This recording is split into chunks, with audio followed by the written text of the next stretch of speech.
Hello అందరికీ ఈరోజు మంచి రెసిపీతో మీ ముందుకు వచ్చాను. చూడండి, సింపుల్గా క్యారెట్ ఎగ్ ఫ్రై ఎలా చేసుకోవాలో చూద్దాం రండి. సింపుల్గా చాలా బాగుంటుందండి, మీరు కూడా ట్రై చేయండి. సో చూద్దాం రండి. ఫస్ట్ స్టవ్ ఆయిల్కి పెట్టి ప్యాన్ పెట్టండి. ప్యాన్ పెట్టి ప్యాన్ వేడెక్కాక ఆయిల్ 2 స్పూన్స్ దాకా ఆయిల్ వేసేసుకోండి. చూడండి, నేను చూపిస్తున్న విధంగా ట్రై చేయండి, చాలా బాగుంటుంది రెసిపీ. 2 స్పూన్స్ ఆయిల్ వేసేసుకున్నాక జీలకర్ర ఆవాలు 1 స్పూన్ వేసుకోండి, పచ్చిమిర్చి వేసుకోండి, ఆనియన్ వేసుకోండి. అవి ఫ్రై చేయండి, డీప్ ఫ్రై చేయండి.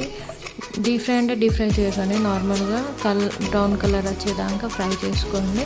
ఇలా రావాలండి. చూడండి, ఇలా వచ్చాక కొంచెం పసుపు వేసుకోవాలండి. కొంచెం పసుపు వేసుకున్నాక అల్లం కొంచెం వేసుకొని అల్లం స్మెల్ పోయేదాకా ఫ్రై చేసుకోండి. ఫ్రై చేసుకున్నాక చిన్న చిన్న ముక్కలు కట్ చేసుకున్న క్యారెట్ని దాంట్లో వేసుకొని ఫ్రై చేయండి.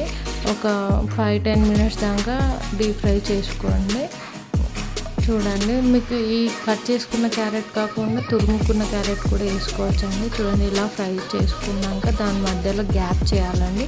గ్యాప్ చేసి 2 ఎగ్స్ వేసుకోండి. నేను ఇక్కడ 2 వేసుకున్నాను, మీరు మీ ఇష్టం, మీరు ఎన్నెన్ని వేసుకోండి. ఇట్లా వేసుకున్నాక ఎగ్స్ కొంచెం ఇట్లా కలిపెట్టండి.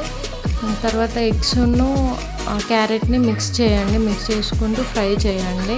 లో ఫ్లేమ్లో మిక్స్ చేసుకుంటూ ఫ్రై చేయండి. ఫ్రై చేసుకున్నాక అవి ఫ్రై అయ్యాక 1 స్పూన్ కారం వేసుకోండి. మీకు టేస్ట్కి తగ్గట్టు కారం, సాల్ట్ వేసేసుకోండి. నేను ఇక్కడ 1 స్పూన్ కారం వేసేసా, 1 స్పూన్ సాల్ట్ వేసేసా. సాల్ట్ వేసుకున్నా అండి. 1/2 స్పూన్ గరం మసాలా వేసుకున్నా అండి. ఇవి ఫ్రై చేయండి, ఒక 2 మినిట్స్ పాటు అట్లా లో ఫ్లేమ్ నుంచి ఫ్రై చేసుకోండి. ఫ్రై చేసుకున్నాక కొత్తిమీర యాడ్ చేయండి లాస్ట్లో. టేస్ట్ మాత్రం చాలా బాగుంటుందండి, ట్రై చేయండి.